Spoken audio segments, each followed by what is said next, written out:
नमस्कार। मैं एक खबर को लेकर आपके बीच हूँ। हम ये नया सिलसिला शुरू कर रहे हैं कुछ खबरों को बहुत थोड़े में बतलाने का, बड़ा जरा से समय में। ये कुल 5 मिनट के भीतर हम बतलाने की कोशिश करेंगे। एक ऐसी खबर दिल्ली से आई है जहाँ पर सोशल मीडिया में पोस्ट की गई 2-3 तस्वीरों को लेकर एक बवाल खड़ा हो रहा है। एक तस्वीर राष्ट्रपति भवन की है जिसमें राष्ट्रपति 20 तारीख को जगन्नाथ यात्रा के दिन दिल्ली के जगन्नाथ मंदिर पहुंची थी दर्शन करने के लिए। वो तस्वीर दिख रही है, गर्भगृह दिख रहा है, राष्ट्रपति रेलिंग के बाहर खड़ी हुई हैं उसमें, ऐसा दिख रहा है।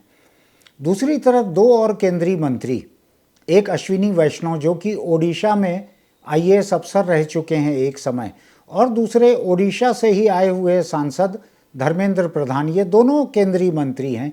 ये दोनों अलग अलग तस्वीरें इनकी सामने आती हैं जिनमें ये जगन्नाथ मंदिर दिल्ली में गर्भगृह के भीतर जाके पुजारियों के साथ मिलकर पूजा कर रहे हैं। प्रतिमा के पास खड़े होकर, प्रतिमा के ठीक सामने खड़े होकर पुजारी ही पूजा करवा रहे हैं।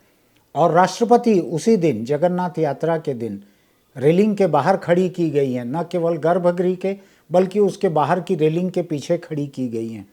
द्रौपदी मुर्मू ओडिशा की ही आदिवासी हैं और वो वहाँ गई थी पूजा करने के लिए।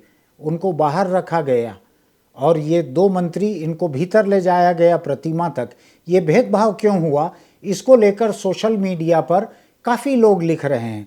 खासकर आदिवासी और दलित लोग इस बात को लेकर लगातार मुद्दा बना रहे हैं कि एक आदिवासी होने के कारण उनको गर्भगृह में नहीं जाने दिया गया।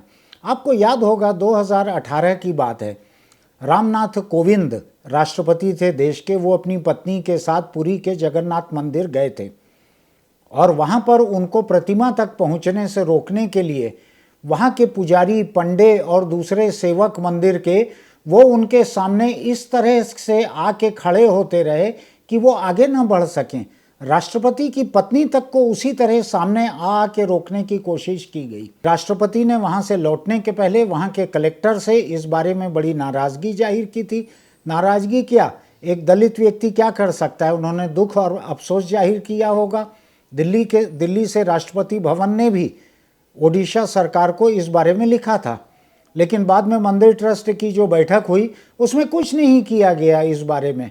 तो एक दलित को वहाँ इस तरह से रोकने की कोशिश की गई, एक आदिवासी को यहाँ दर्शन के बाहर, गर्भगृह के बाहर रेलिंग के पीछे इस तरह से रोक दिया गया। ये आसान मामला नहीं है। इस बारे में जब मंदिर के लोगों से बीबीसी ने बात की तो मंदिर के पुजारी का जो कहना था मैं पढ़ के बताता हूँ। मंदिर के गर्भगृह में वही पूजा कर सकते हैं जिसको हम महाराजा के रूप में वरण आमंत्रित करते हैं, जिसे वरण किया गया है। वो अंदर आकर भगवान के सामने प्रार्थना और पूजा करेंगे और फिर झाड़ू लगाकर वापस जाएंगे। राष्ट्रपति जी व्यक्तिगत तौर पर भगवान का आशीर्वाद लेने मंदिर आई थी, तो वो कैसे अंदर जाएंगी, इसलिए वो अंदर नहीं आई।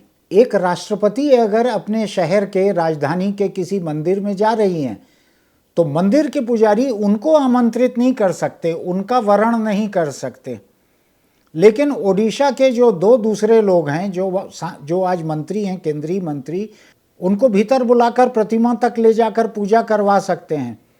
आपको ये भी याद होगा कि बार बार ये बात उठती है कि पुरी के जगन्नाथ मंदिर में एक तख्ती लगी रहती है कि गैर हिंदुओं का प्रवेश वर्जित है।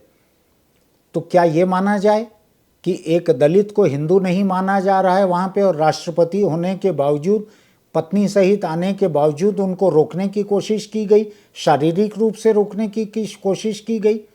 दूसरी तरफ एक आदिवासी महिला राष्ट्रपति अगर दिल्ली के जगन्नाथ मंदिर जा रही है तो वहाँ उनको बाहर रोक लिया गया, रेलिंग के पार, उनको भीतर नहीं जाने दिया गया गर्भगृह में।